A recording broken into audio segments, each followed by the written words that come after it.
Dr. B. Krishnachandra Kirti, Assistant Professor of English, Dr. BRR Government College, Jedcherla.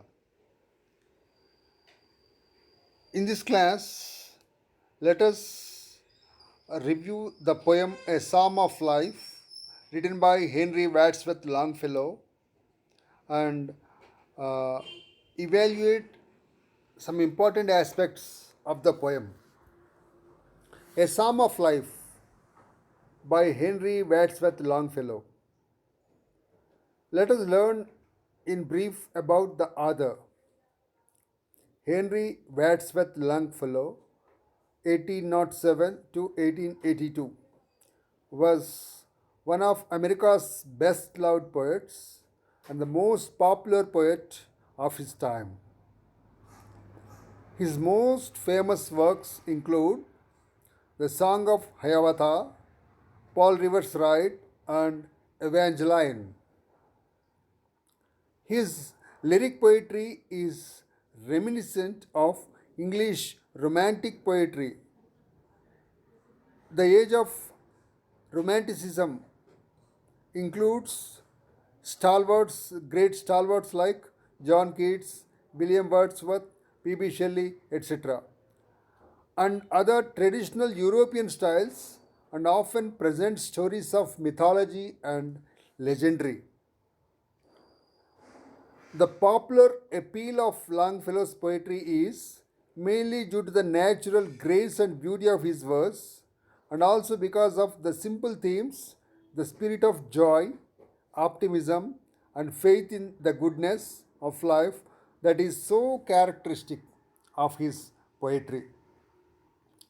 So, Longfellow's poetry, the popularity of Longfellow's poetry is mainly due to the natural grace without any affectations, artificiality, and beauty of his verse, which runs freely, and the flow is natural, spontaneous, and the themes are simple, and the overall commonality is positivity of life, positive attitude towards life, the spirit of joy, optimism, and faith in the goodness of life, the positive side of life, leaving aside the negative coin that is so characteristic of his poetry. The poem A Psalm of Life was first published in a literary magazine, The Knickerbocker, in 1838. So the poem was first published in a literary magazine, The Knickerbocker, in 1838. Pre-reading activity. If we consider some questions which are a precursor to the poem proper, the text of the poem, sum up your attitude towards life in 2 to 3 sentences. Life should be viewed as a game to be played sportively. Life is viewed by different people in different ways. It can be a game to be played sportively with sporting spirit, a puzzle ridden with many intricacies, a puzzle to be solved with so many complications, a riddle to be untied, a battle, a war to be waged with undaunted spirit, fearlessness, courage, boldness. Life is to be considered with hope, optimism, and a positive frame of mind. So, whatever it be, whether it is a game or a puzzle or a riddle or a battle or a war, if we consider it, if we view it with hope, a change for the better, optimism, and a positive frame of mind, so it will be easier to handle and tackle. Do you know anyone who always maintains a positive outlook despite a life of hardship?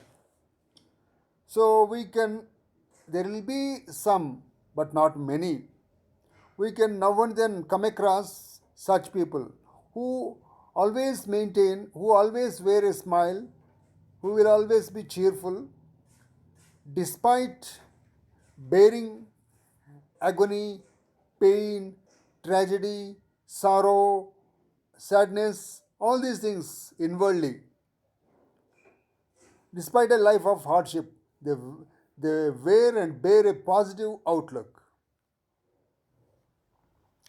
For example, we can quote Gandhiji and Mother Teresa, people of that range, that choice, that sort, always look cheerful, wear a smile despite so many problems, haunting problems in their minds inwardly.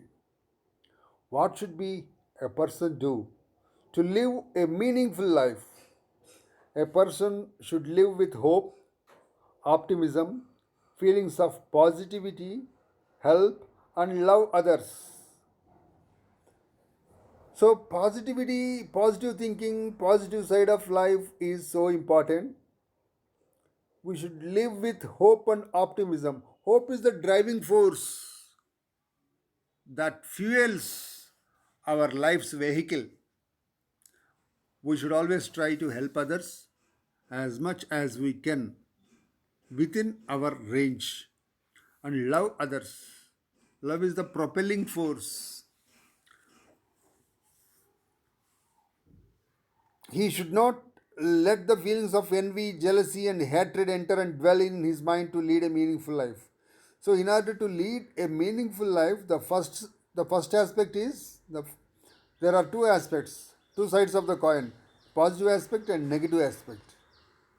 First, we should live with hope, optimism, feelings of positivity, help, and love towards others. Second thing is, first one is do's, it comes under do's. The second one is don'ts. We should not let the feelings of envy, jealousy, and hatred enter and dwell in our minds in order to lead a meaningful life. If at all we wish our life to be purposeful, meaningful, and sensible, we should not allow the feelings of negative feelings of envy, jealousy, and hatred to enter and dwell in our minds. A psalm is a sacred song, an invocation to mankind to follow the path of righteousness. A psalm of life is a song. A psalm is a sacred song, an invocation, a prayer to mankind to follow the path of righteousness. That means we should always do, we are supposed to do, to follow the right, whatever is right. Longfellow subtitled his poem, What the Heart of the Young Man Said to the Psalmist. So we should always do what our heart says. The poem is a response to the notion that human life is in vain and man made of dust eventually will return to dust. So we are all we all are born in the clay, the earth, the soil, and we should return, we should merge at the time of our death, after death, we should merge in the clay, soil, or earth. So we are born in the dust and we will return to the dust. In between, our journey is our life.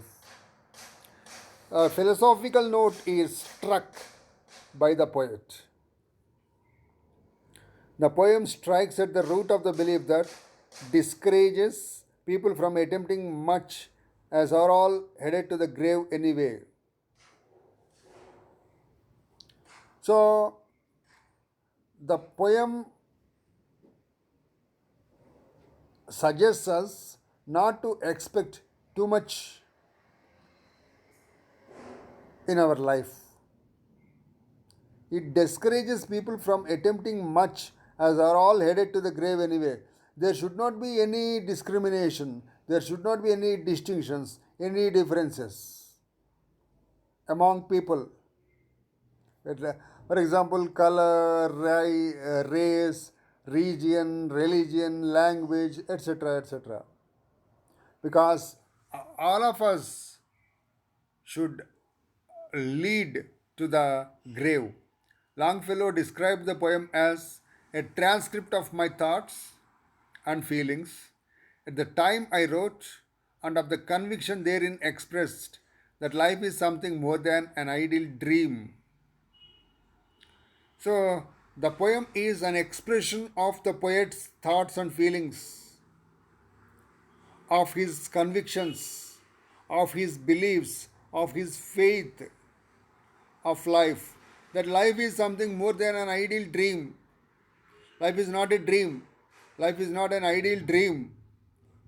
Dreamers live in dreams, but so life is not an ideal dream. Central idea, if we consider the central idea of the poem, stanza 1, text of the poem. Tell me not in mournful numbers, life is but an empty dream, for the soul is dead that slumbers, and things are not what they seem. Longfellow tells us not to view life from a negative perspective, pessimistically, as an empty dream.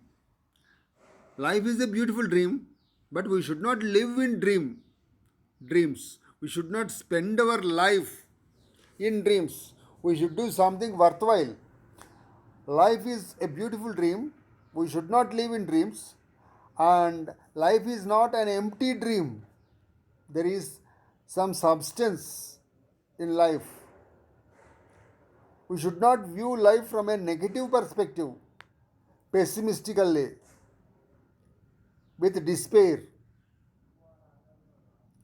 because the soul that sleeps and that is inactive and no more than dead, and things are not what they appear to be. So, the soul is generally expected or supposed always to be active. If the soul sleeps and remains inactive or passive, then that soul is considered to be dead. Then what happens?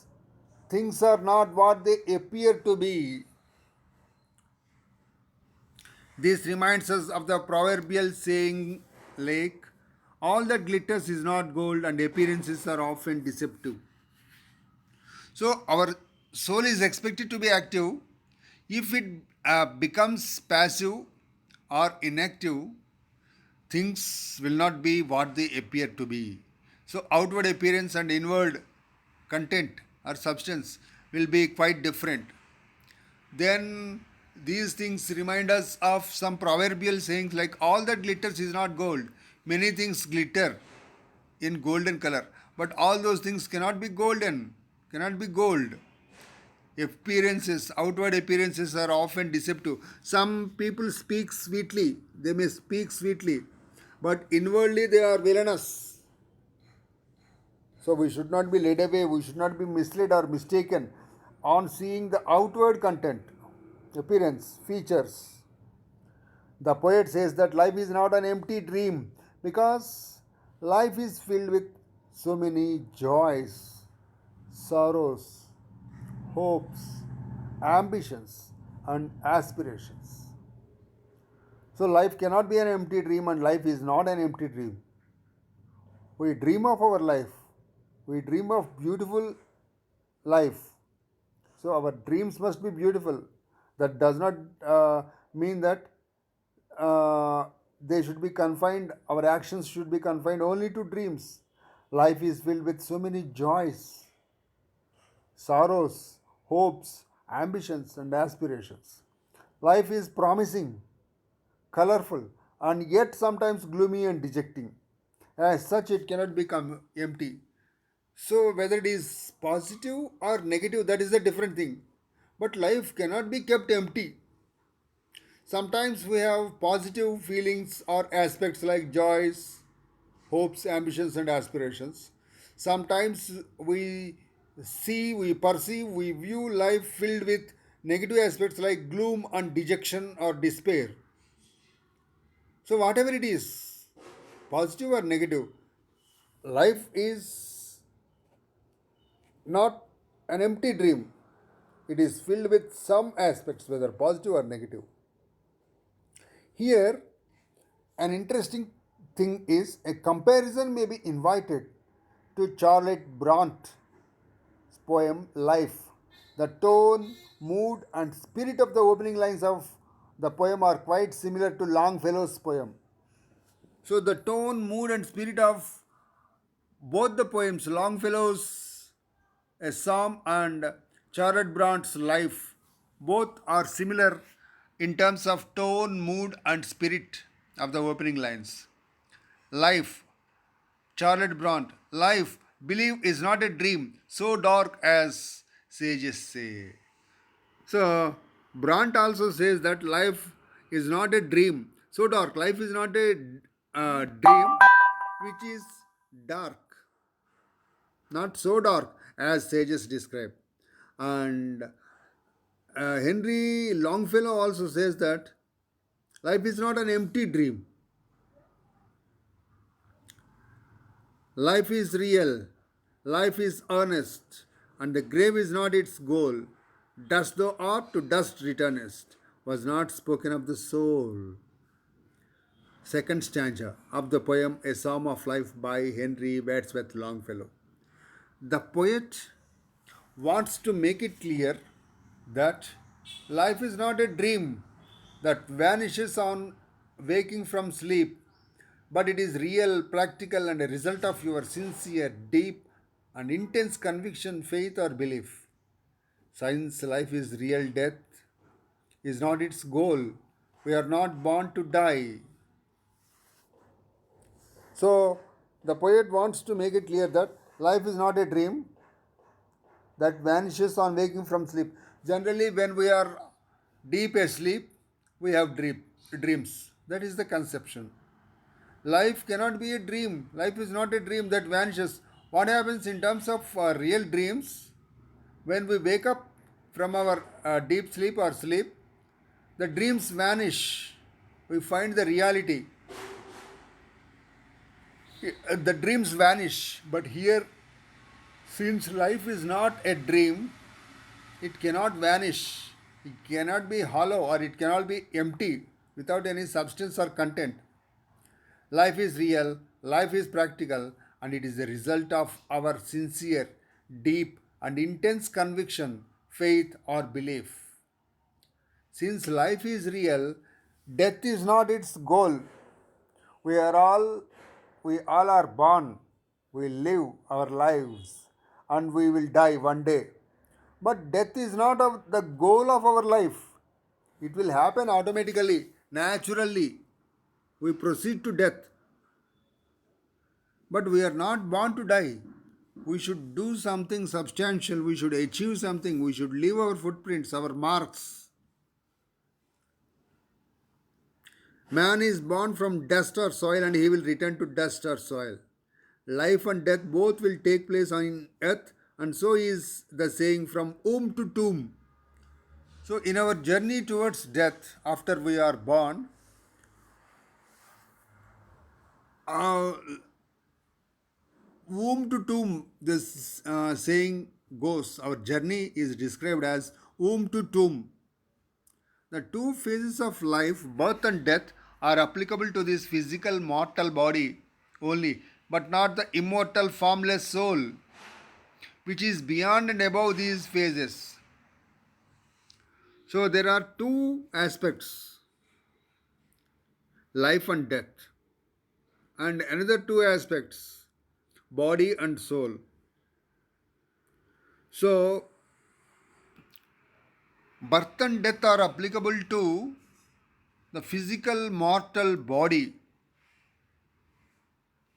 but birth and death are not applicable to formless, shapeless, immortal, deathless soul, since the soul is beyond and above these two phases of life and death. Only life and death are applicable to the physical body. Here we have a philosophical sense. Bronte's poem also speaks of death in the same way but differently. Life, Charlotte Brant. If we consider the poem Life, written by Charlotte Brant, What though death at times steps in and calls our best away? So we are not born to die. All of us proceed towards death in our life's journey after we are born, after the birth takes place. Death is, we are not born to die, and death is not our the goal of our life. And we are supposed to achieve something substantially and leave our footprints or marks. But there is something more, and death cannot undo us. Death cannot take away everything of us. If we lose someone near and dear of us, we are not zero. We do not become zero. Still we have something. Still we have many things. So both the poets, Charlotte Bronte and Henry Longfellow, focus the positive aspects of life.